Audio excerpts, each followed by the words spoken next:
अस्सलाम वालेकुम। आपको आज के प्रोग्राम में खुशामदीद।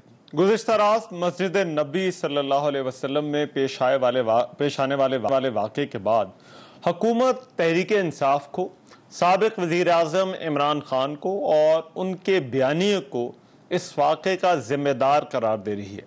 गुज़िश्ता रात हुकूमती वफ़द जब मस्जिद नबी पहुँचा तो पाकिस्तान तहरीक इंसाफ के हामियों की तरफ से वहाँ पर नारेबाजी की गई, कुछ धक्कम पेल हुई और इस वाक़े के बाद मकामी हुकाम की तरफ से एक्शन लेते हुए इसके ज़िम्मेदार कुछ अफराद जो कि पाकिस्तानी हैं उनको गिरफ्तार भी किया गया है और इसकी तस्दीक इस्लामाबाद में सऊदी सिफारत खाने ने भी कर दी है। वफाकी हुकूमत ने इस वाक़े की शदीद मज़म्मत की है और सऊदी हुकूमत से कार्रवाई का मुतालबा कर दिया है। वफाकी वज़ीर दाखिला राना सनाउल्लाह ने कमर ज़मान कायरा के हमरा आज एक प्रेस कॉन्फ्रेंस की और कहा कि यह वाक़या अचानक नहीं हुआ, यहाँ से मनसूबाबंदी की गई। सऊदी हुकूमत कहेंगे कि इन लोगों की शनाख्त के हवाले से पाकिस्तान को बताया जाए ताकि यहाँ भी इनके खिलाफ कार्रवाई की जा सके। मिनिस्ट्री जो है वो एक हम्बल रिक्वेस्ट करने जा रही है सऊदी गवर्नमेंट से।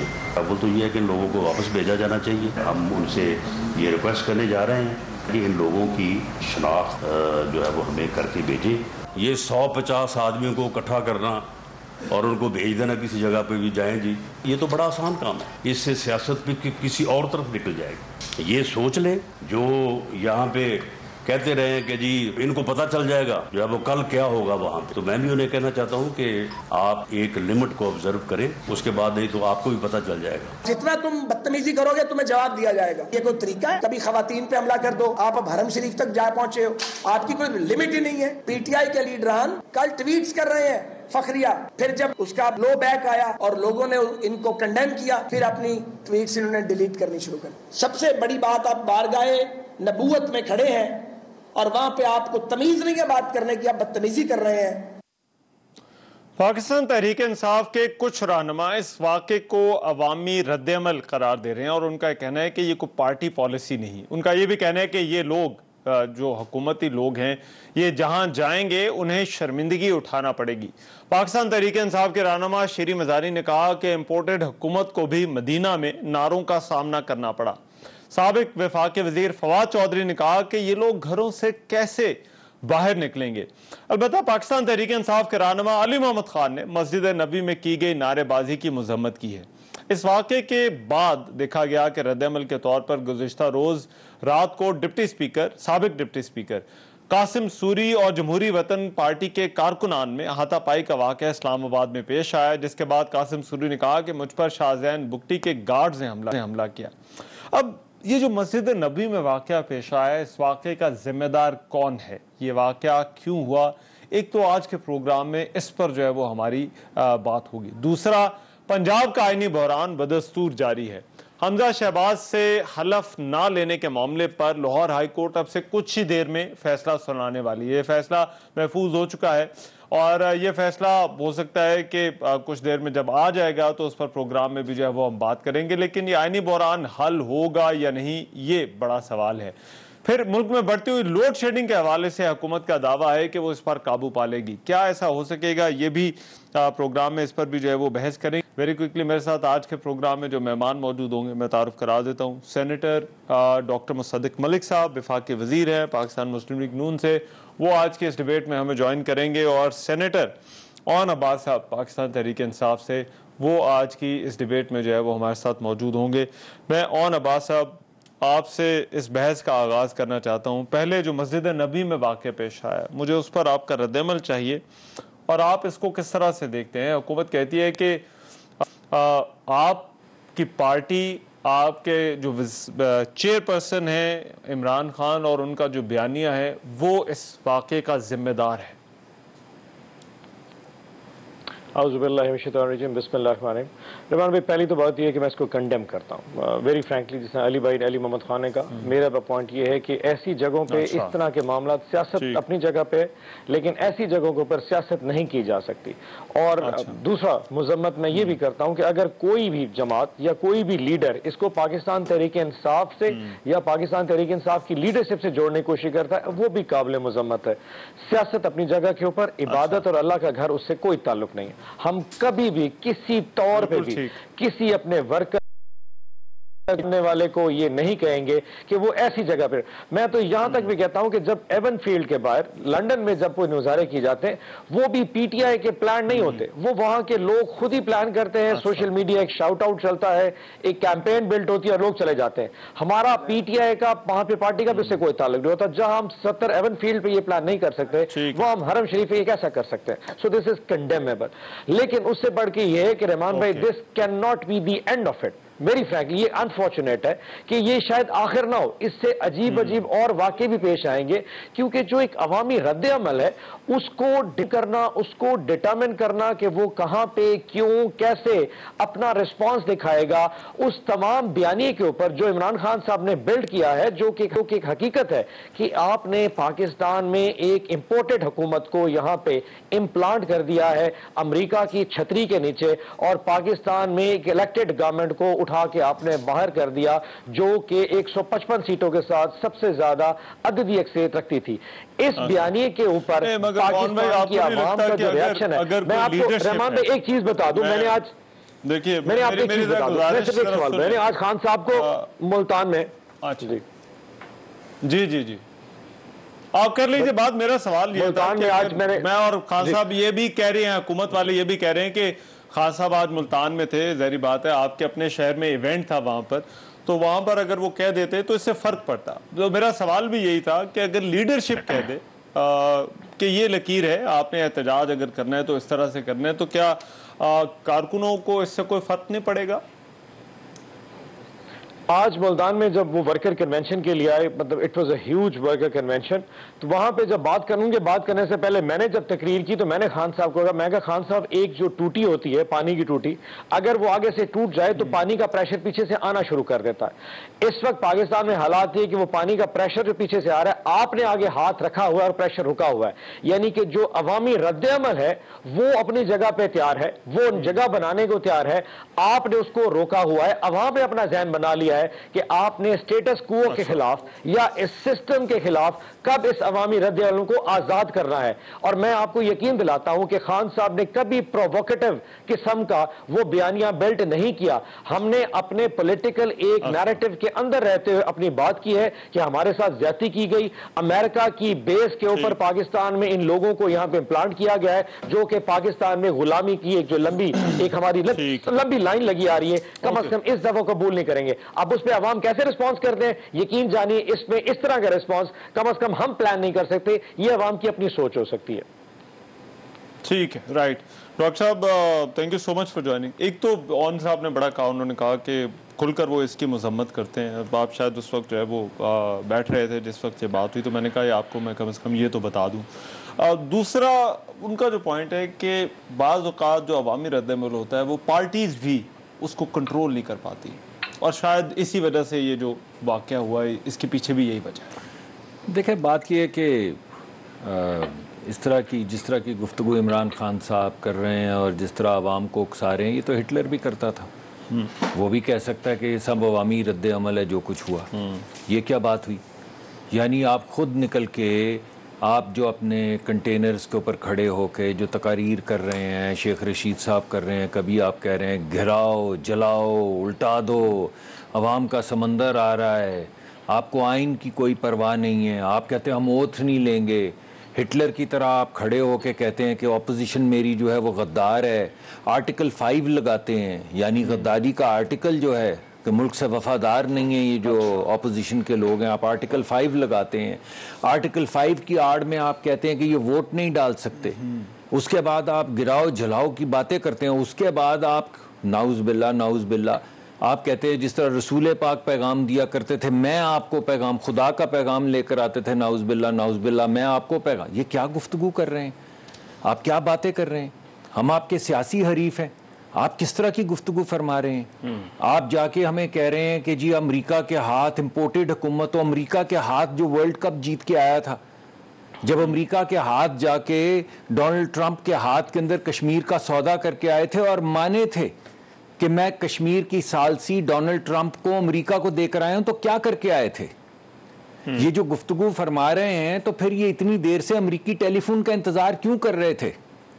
हर जगह पे इन्होंने हर फोरम पे जाके कहा हमें टेलीफोन नहीं करते, तो किस टेलीफोन का कि किसी ऐसी एजेंसी का जो आपके मुल्क के आइन को पामाल कर रही है उसके टेलीफोन का इंतजार कर रहे थे। डॉक्टर साहब, बयानियों में बात होना एक और चीज है, लेकिन नेशनल सिक्योरिटी एडवाइजर ने ऑन द रिकॉर्ड जाके अमेरिका में कहा, ये कोई बयानिया तो नहीं है ना कि हमें टेलीफोन नहीं कर रहे। अच्छा, नेशनल सिक्योरिटी एडवाइजर की वो क्लिप वो अंग्रेजी सऊदी अरब वाले वाक़े पे मैं ये बात पूछी, बयानियों में होना, यार मेरी बात सुने, सर मेरी भी बात सुने, यानी आपको हुर्मत मस्जिद रसूल पाक की मस्जिद का हुर्मत का भी आपको ख्याल नहीं है। आप कोई नए किस्म के जियाले हैं, आपको ना खुदा रसूल का ख्याल है, ना आपको मस्जिदों का ख्याल है, ना आपको आप खुदा के पैगाम के साथ नाउज बिल्ला अपने पैगाम से कंपैरिजन कर रहे हैं। आप क्या कर रहे हैं?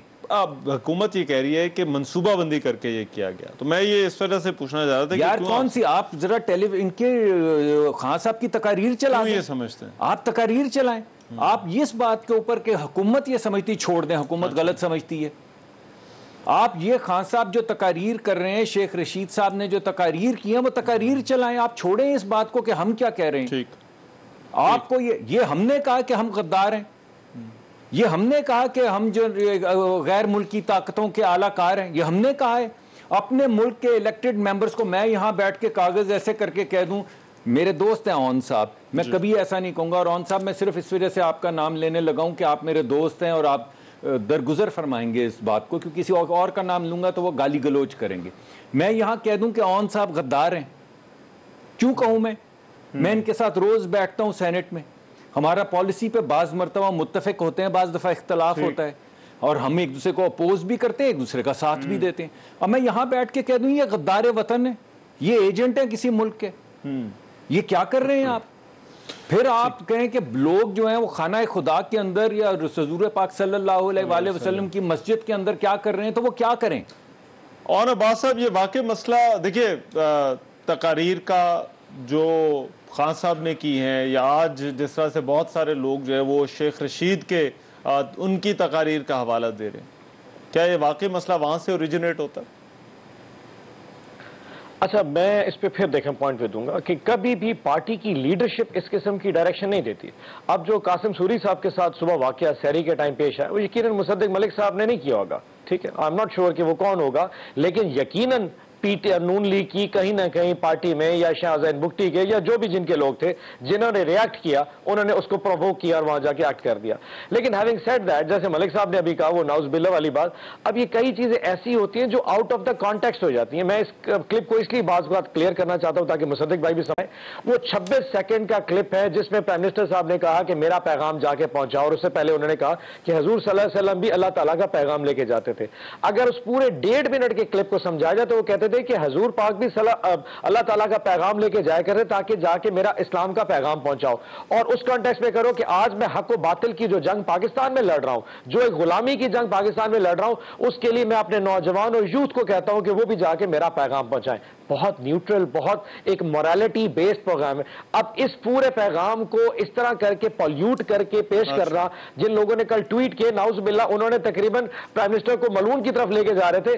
समहाउ किसी को ये रेड लाइन पे फ्लैग करना पड़ेगा। मैंने आपको प्रोग्राम में शुरू में कहा कि ये वो रेड लाइन है, जैसे जो अल हरमैन में हुआ वो कंडेमेबल है, वो नहीं होना चाहिए था। और पार्टी में किसी भी लीडरशिप ने इसको कहीं पे भी एनकरेज नहीं किया, एंडोर्स नहीं किया। और हम ये कहेंगे अल्लाह न करिए दोबारा वाकया कभी नहीं होना चाहिए। मैं तो ये भी समझता हूं कि शायद वो नवाज शरीफ के घर के बाहर जो लोग जाते हैं वो उसकी चादर चार दीवारी है, वहां भी नहीं जाना चाहिए। जहां पॉलिटिकल ऑफिसेज होते हैं, जहां पॉलिटिकल पार्टीज है, वो होनी चाहिए।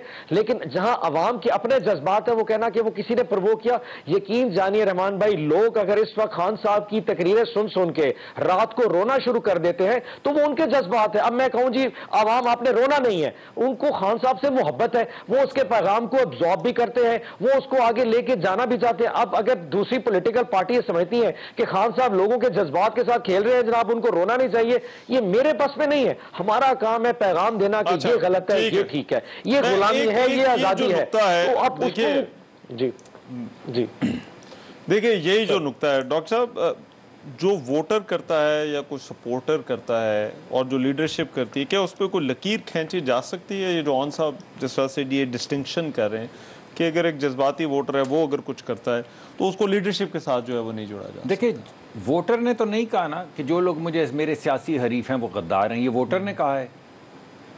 ये जो कल रसूल पाक सल्लल्लाहु अलैहि वसल्लम की मस्जिद का जो जिक्र मैं आप लोग सब कर रहे हैं, वो डॉक्टर शीरी मज़ारी साहिबा ने जो ट्वीट की है, मैंने नहीं देखा उसे, मुझे किसी ने बताया है। इस वजह से मैं चाहूँगा कि इस प्रोग्राम के अंदर ही आप रिसर्च कर लें ताकि मैं अपनी करेक्शन खुद कर लूं। ट्वीट का मैंने हवाला दिया है स्टार्ट में, तो उन्होंने कहा जी बाद में मैंने डिलीट कर दी है। बाद में मैंने डिलीट कर दी, मगर उस वक्त क्यों की है? उनका वो लीडर नहीं है। यानी आप कही जा रहे हैं कि हमारे लीडरों ने नहीं किया, आप साथ में उसको ट्वीट कर रहे हैं, उसको प्रमोट कर रहे हैं, लोगों को दिखा रहे हैं, आप तमाम फॉलोअर्स को, और साथ के साथ कह रहे हैं मैंने बाद में ट्वीट जो को डिलीट कर दिया, और फिर आप कह रहे हैं कि हमारी पार्टी में किसी ने उसको सपोर्ट नहीं किया। ये बात ठीक नहीं है। जब आपने कहा कि ये बाएं तरफ बैठे हुए सारे ऑपोजिशन के लोग गद्दार हैं, तो ये अवाम ने नहीं कहा, ये उस वक्त के वजीर आजम ने कहा, ये उस वक्त के लॉ मिनिस्टर ने कहा, ये उस वक्त के डेप्यूटी स्पीकर ने कहा। अच्छा। ये अवाम ने नहीं कहा, अवाम को कहा गया कि ये गद्दार हैं, अवाम को कहा गया कि भाई कहां के एजेंट हैं, और आप कहां के इतने नेक लोग हैं कि बाकी सब गद्दार हैं और बाकी सब एजेंट हैं। किस तरह की बात? आप किसी मुल्क के खिलाफ बात करना चाहते हैं तो उनके जो वजारत खारजा के आला अफसरान हैं उनको आप OIC की मीटिंग में क्यों बुलाते हैं? जो गद्दार है उसको क्यों बुलाते हैं भाई?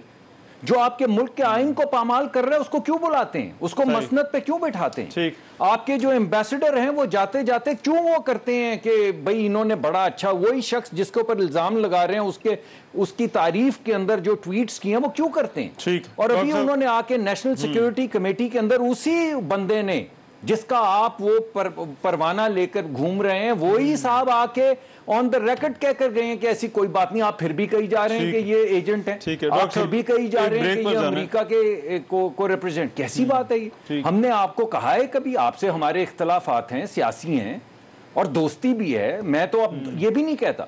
एक दोस्त को मैंने कहा कि आप मेरे दोस्त हैं, उसने टेलीविजन पे बेइज्जती कर दी। अच्छा। PTI के, तो मैं क्या कहूं, मुझे तो ये भी नहीं पता। आप बहरहाल ये सियासी बहसें हैं और इनमें खास तौर पर जब कोई मजहबी एलिमेंट आ जाता है तो और ज्यादा जो है वो मामला मजहबी और गद्दारी, सर गद्दारी मत भूलें, मामला भी ये हसास हो जाती है। और ये वाकयात जो हुए हैं हमारे सियासी बयानियों में, अब इसका हल क्या है? क्या ये सियासत में रहेगा आने वाले दिनों में? जो है वो अभी मुझे एक ब्रेक पर जाना है। एक ब्रेक के बाद जब वापस आते हैं तो फिर पंजाब की सूरत हाल और लोड शेडिंग वाला इशू, ये दो इंपॉर्टेंट स्टोरीज हैं, इन पर भी बात करेंगे। मैं इस ब्रेक के बाद आ रहा हूँ।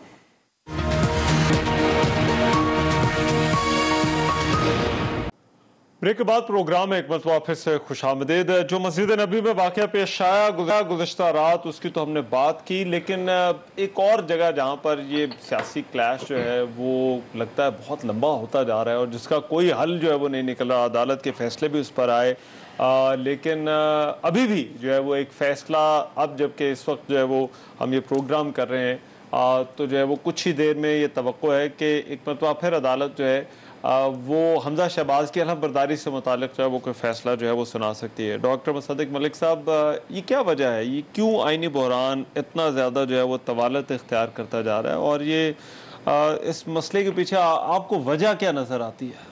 देखिए, मुझे तो बड़ी सीधी सीधी वजह नज़र आती है कि इससे पहले आज तक जब भी किसी ने आइन को पामाल किया है या आइन को उठा के कुछ कागज़ के टुकड़े समझ के रद्दी की टोकरी में बैठा है तो वो कोई डिक्टेटर था, वो कोई आमिर था। ये पहली मर्तबा हुआ है कि इलेक्टेड मेंबरान जो हैं उन्होंने आइन को उठाया और गार्बेज बिन में फेंक दिया। आइन कहता है vote of confidence, no confidence होगा, आपने कहा कि हम नहीं होने देंगे। क्यों नहीं होने देंगे? क्योंकि ये लोग गद्दार हैं और गद्दार का वोट नहीं होता। अच्छा। ये पहले सिर्फ हिटलर ने कहा हुआ है, सिर्फ हिटलर ने कहा हुआ है और बाकायदा कहा हुआ है। इन्होंने कहा आइन कहता है कि पार्लिमानी जो वोट्स हैं उनके ज़रिए मुल्क चलेगा। इन्होंने कहा कि ये मुल्क चलेगा या प्रेसिडेंशियल ऑर्डिनेंसेस के ज़रिए और या रूलिंग्स के ज़रिए। यही बात जो है हिटलर ने कही थी।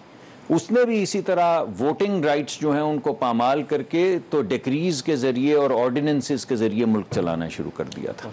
इससे पहले सिर्फ एक ही मर्तबा ये हुआ और वो हिटलर का हुआ जब उसने कहा कि नया जर्मनी बनाने के लिए, जैसे कि ये नया पाकिस्तान बना रहे थे, नया जर्मनी बनाने के लिए, जर्मन लोग जो हैं उनकी खुददारी को रेस्टोर करने के लिए ये तमाम दुश्मन, और कौन दुश्मन है? अमेरिका दुश्मन है, यूरोप दुश्मन है, नेटो दुश्मन है, रूस दुश्मन, तमाम दुश्मनों को मिटाना होगा। ये सब हमारे खिलाफ हैं, ये सब हमारे, हम क्या कह रहे हैं?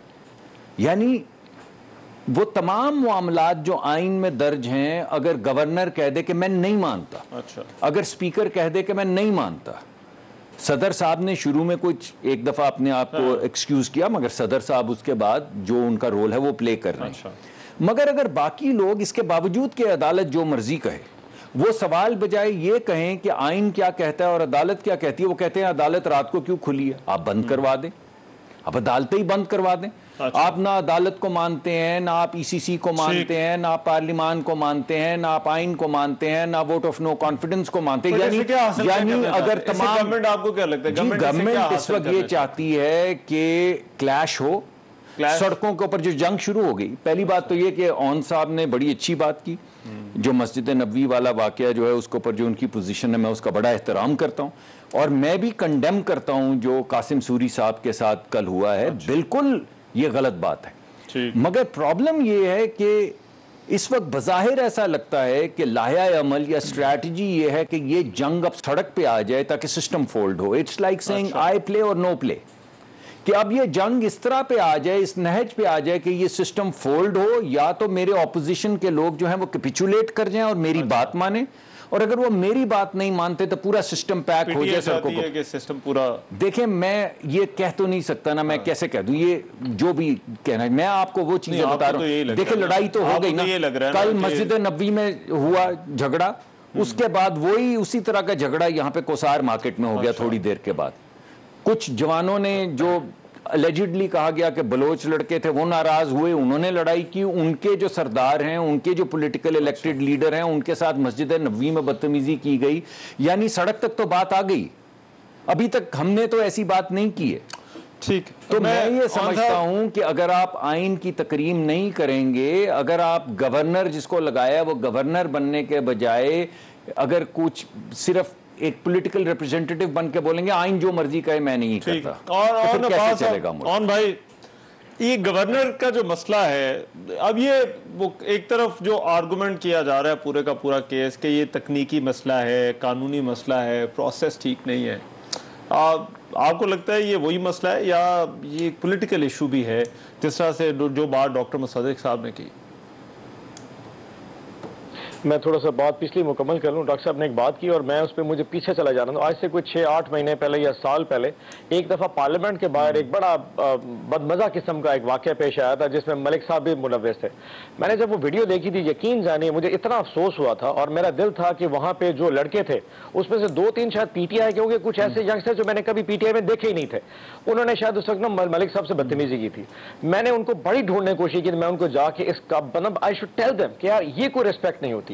सो किसी भी तौर के ऊपर, मैं ये बात अपने लिए कर रहा, मैं पूरी जमात की तरफ से कह रहा हूं कि कहीं किसी सियासी जमात के किसी पॉलिटिकल लीडरशिप को सड़कों के ऊपर इस तरीके से जब बदतमीजी की जाती है, वो कहीं भी उसको अप्रिशिएट एक्नॉलेज नहीं किया जाएगा, ना एंडोर्स किया जाएगा, और हम उसको एक हद तक जाके लाजमी उसको रोकने की कोशिश भी करेंगे। और जब मलिक साहब के साथ हुआ ना, I felt so bad about it, number 1। Number 2, अभी ये जो आप पंजाब की बात कर रहे हैं, इसमें एक तो बयानिया जो है ना, जो मलिक साहब ने दे दिया जी कि आइन भी है और आइन को फॉलो करना है, दूसरी साइड पे एक वाकया और भी है। मैं 3 खबरें पढ़ रहा था परसों रात को, जो कि कल सुबह बल्कि मैं पढ़ रहा था कि एक ऐसा मुल्जिम, नॉट मुजरिम, मुल्जिम जिस पे फर्द जुर्म आयद होनी थी 16 अरब की करप्शन की, उसने अदालत से माफी मांग ली कि मैं पेश नहीं हो सकता क्योंकि मैं अब वजीर आजम बन चुका हूं। तो उन्होंने 15 मई की पेशी डाल दी। अचानक वही अदालत फिर हमजा शफ, उसकी के बेटे को, जिसके ऊपर 6-6.5 अरब रुपए के नैब पे केस चल रहा था, जो कि उसमें मुल्जिम है, उसको कहती है कि जी इसको रात के 12 बजे से पहले वजीर आला लगा दो, मेहरबानी जी। फिर एक और मुल्जिम जिसका वालिद इस वक्त पाकिस्तान से बाहर है और उस बीवी के ऊपर पता नहीं कितने केसेस बने हुए, एवनफील्ड से लेके रमजान शुगर मिल तक, उसके हवाले से पिछले 3 दिन में 4 दफा जजेस के बेंच बनते हैं कि इनको पासपोर्ट इशू किया जाए, और फिर बेंच टूट जाता है क्योंकि जजेस ये फैसला कर सकते हैं कि हमें इखलाकी जुर्रत नहीं, हम ये फैसला सुन सकें, क्योंकि उन्होंने फैसला उनके हक में शायद देना हो या ना देना हो। इन बोथ द केसेस इतना प्रेशर था, वो जल्द टूट। उसमें एक जज साहब ऐसा भी था जिन्होंने वो हमजा शहबाज शरीफ के केस में सुबह अदालत लगाई, फिर 12 बजे अदालत लगाई, फिर शाम को 4 बजे अदालत लगाई कि जी करना क्या है, इनको जल्दी बताएं, आप मुल्क से बाहर जाने देंगे नहीं जाने दे।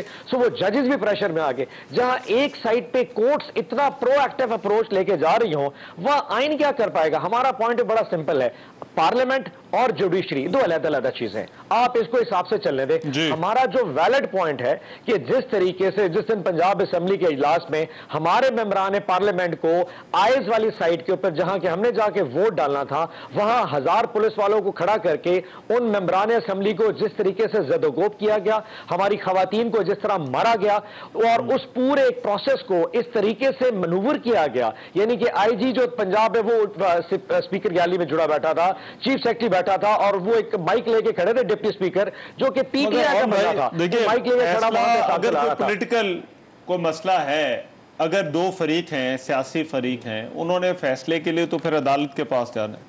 जब अदालत भी कह देती है कि इसको ये तरीकाकार इसमें जो है वो फॉलो होना चाहिए, तो फिर तो गवर्नर साहब क्यों फिर उसको फॉलो नहीं? जवान भाई उसमें अच्छा चले, इसमें दो इशू राय और भी हैं। 27 के करीब मेंबरान पार्लियामेंट पाकिस्तान तहरीक इंसाफ के, जिसमें रिजर्व सेट की खवातीन भी हैं, कोई माइनॉरिटी के भी हैं और बाकी भी लोग हैं, वो हमारी पार्टी से सौदेबाजी के तहत इनकी जमात में चले गए। हमारा पॉइंट ऑफ व्यू है कि ये जो 27 लोग हैं, ये आर्टिकल 63 के तहत फ्लोर क्रॉसिंग नहीं कर सकते, और मजे की बात है उन्होंने वोट भी ले लिया।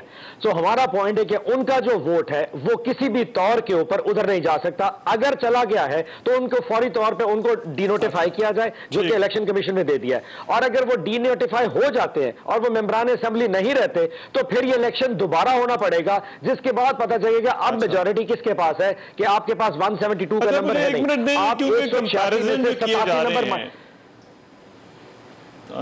अच्छा, ये जो कंपैरिजन किए जा रहे हैं डॉक्टर साहब, ये जो कंपैरिजन है विफाक के साथ, वो कहते हैं कि वहां पर सूरत हाल इस वजह से मुख्तलिफ थी कि हुकूमत तो वैसे ही थी, मगर पंजाब के अंदर वो इलेक्शन ही इसी बुनियाद पर हुआ है, वो प्रोसेस ही इसी बुनियाद पर कंप्लीट हुआ है कि वो ज्यादातर मेंबरान तो पीटीआई के हैं जिन्होंने जो है वो वोट दिया हमजा शहबाज के लिए और हमजा शहबाज को वजीर आला बनवाया। तो पहले मैं एक बात का जवाब दे दूं कि जिस वाक़े का मेरे भाई ऑन जिक्र कर रहे हैं, उस वाक़े की बैकग्राउंड ये है कि पीटीआई के लोग जिनको पुलिस ने रास्ता दिया, जब हम प्रेस कॉन्फ्रेंस कर रहे थे, उन्होंने आके मरियम औरंगज़ेब के ऊपर हमला किया।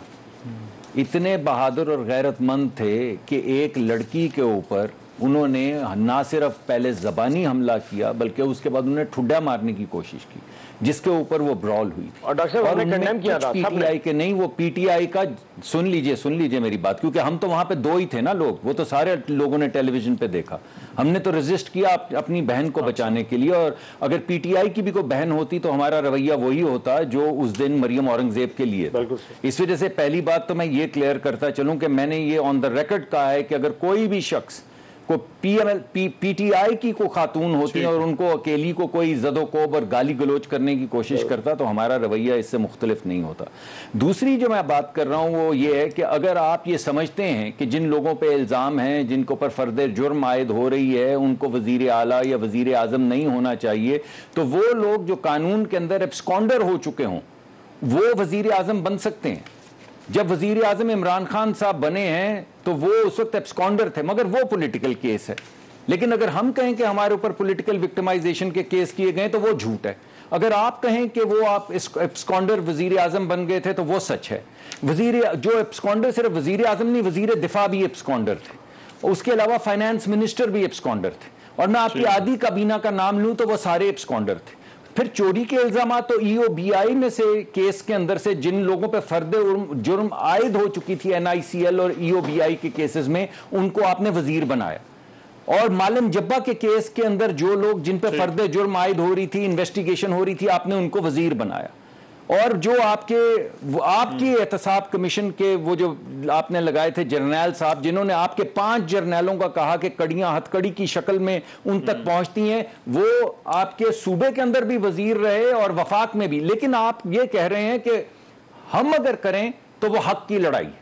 आपका एब्सकॉन्डर हक पे, आपका करप्शन के केस में इंडाइटेड आदमी जो है वो हक पे है, वो वजीर बनेगा। अगर किसी और के ऊपर इल्जाम है तो वो बद है, क्योंकि ये हक और बदी की लड़ाई। डॉक्टर साहब मुझे एक ब्रेक पर जाना है, मैं ब्रेक के बाद वापस 63A वाला और जो मैंने पंजाब असेंबली के, मैं ऑन भाई अपनी बात मैं मुकम्मल करना चाहूंगा। मुकम्मल कीजिएगा। जो पंजाब वाला इशू है, जरा उस पर कुछ और भी बात करेंगे इस ब्रेक के बाद।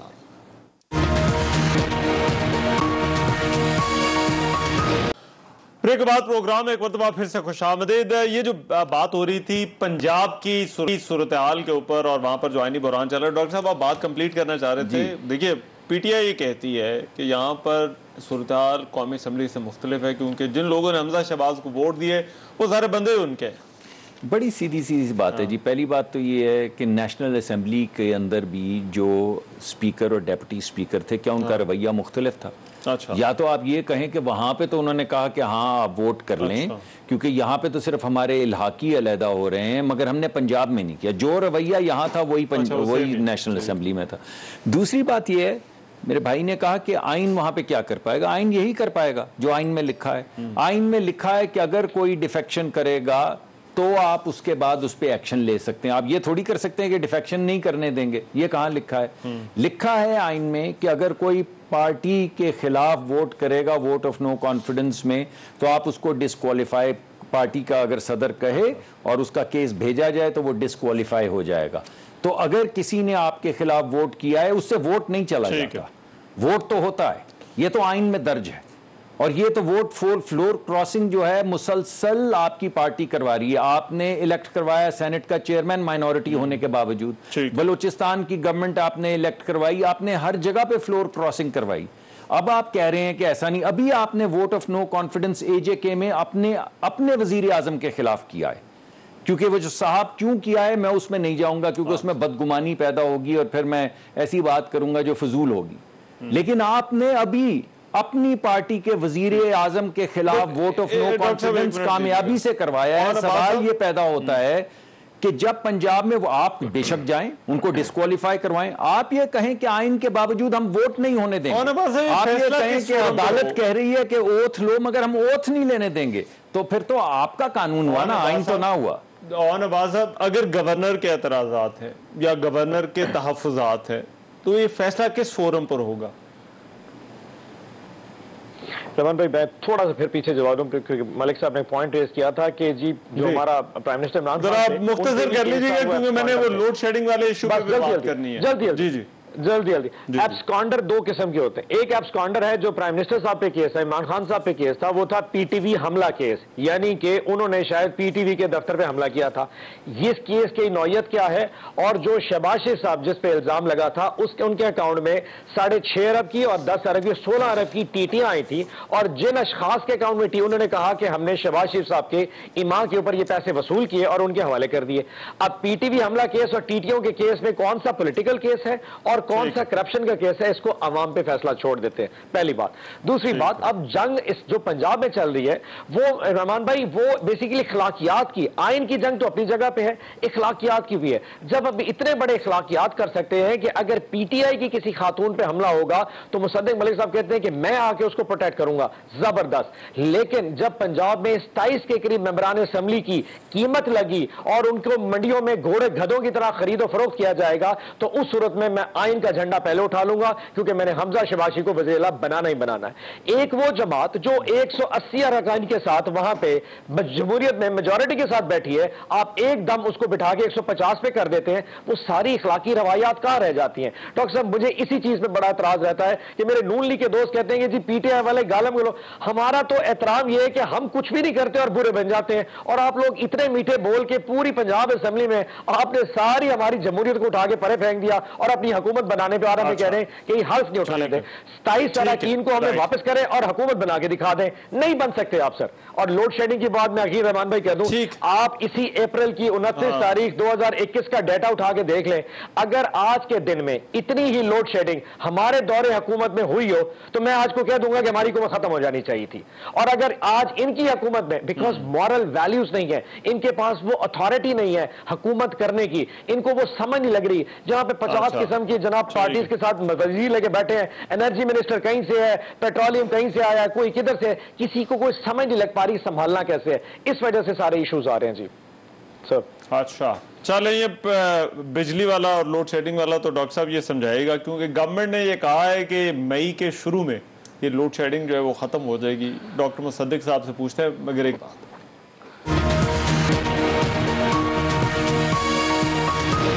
ब्रेक के बाद प्रोग्राम में एक मरतबा फिर से खुशामदीद। ये जो लोड शेडिंग हो रही है डॉक्टर मुसद्दिक साहब, सर ये बताइए ज़रा, ये वाकई 1 मई तक जो है वो ख़त्म हो जाएगी? वज़ीर-ए-आज़म ने तो यही कहा है। लोड शेडिंग से पहले मैं एक बात करना चाहूँगा, माफ़ी चाहता हूँ, हमारे मामलात चल रहे हैं इस वजह से। एब्सकॉन्डर का तो उन्होंने बता दिया कि आपका तो इमोरल बंदा और हमारा मॉरल बंदा, अगर हम कोई काम करें तो वो अखलाकियात और आप करें तो वो अखलाकी बदहाली। तो वो EOBI का जो 24 अरब का मुकदमा था, वो भाई जो वज़ीर बनाए थे वो कौन थे?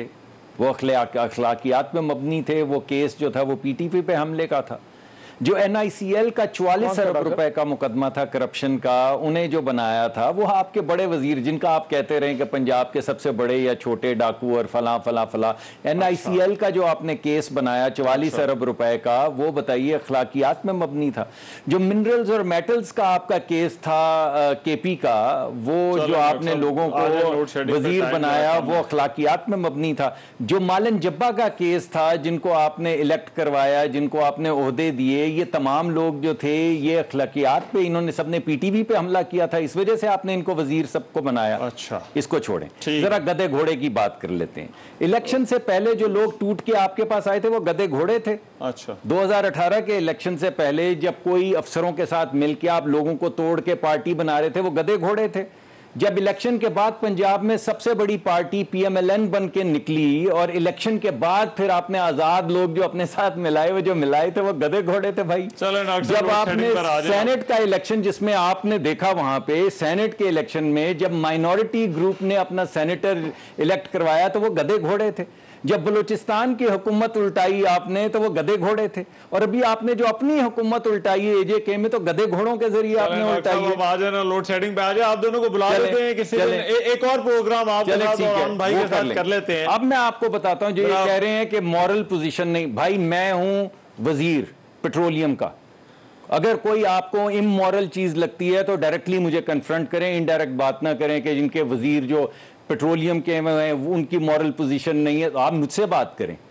अब मेरा नाम लेके बात करें और मैं बताएं तो मैं फिर आपको जवाब देता हूं कि मॉरल पोजीशन कौन सी है और इमोरल पोजीशन कौन सी है। आपने जो मॉरल वजीर रखे हुए थे, उन्होंने जब तेल खरीदना था तो तेल नहीं खरीदा, जब गैस खरीदनी थी तो गैस नहीं खरीदी। आज 6000 मेगावाट आज की तारीख में बंद है इस वजह से कि चलाने के लिए ईंधन नहीं। ये मॉरल पोजीशन थी। जो मॉरल आपने वजीर रखे हुए थे, उन्होंने जो मेंटेनेंस नहीं करवाई, जो उनकी जिम्मेदारी थी, जिसकी वजह से 4000 मेगावाट बंद थे, जिसमें से 1600 मेगावाट हम ऑनलाइन 4 दिन के अंदर लेकर आए हैं। वो मॉरल पोजीशन थी कि जो काम 4 दिन के अंदर हो सकता है वो आपसे 4 महीने 5 महीने में नहीं हो रहे थे। तो मैं ये कहता हूं इस मॉरल इमोरल को छोड़ें, क्योंकि फिर हमें भी यही जबान इस्तेमाल करनी पड़ेगी। इस वक्त बिजली इस वजह से नहीं आ रही कि हमारे पास ईंधन नहीं है। ईंधन इस वजह से नहीं है कि ईंधन वक्त से खरीदना होता है। ठीक है। बिजली इस वजह से महंगी हुई है कि जब $4 की आपको LNG खरीद मिल रही थी, आपने नहीं खरीदी, तो अब आके वो $26 और $23 और $25 में खरीदनी पड़ रही है। जो कॉन्ट्रैक्ट्स आपको करने थे वो आपने नहीं किए। जो हम जब छोड़कर गए थे तो आपने कहा महंगे आप करके गए थे तमाम मुआहदे। जब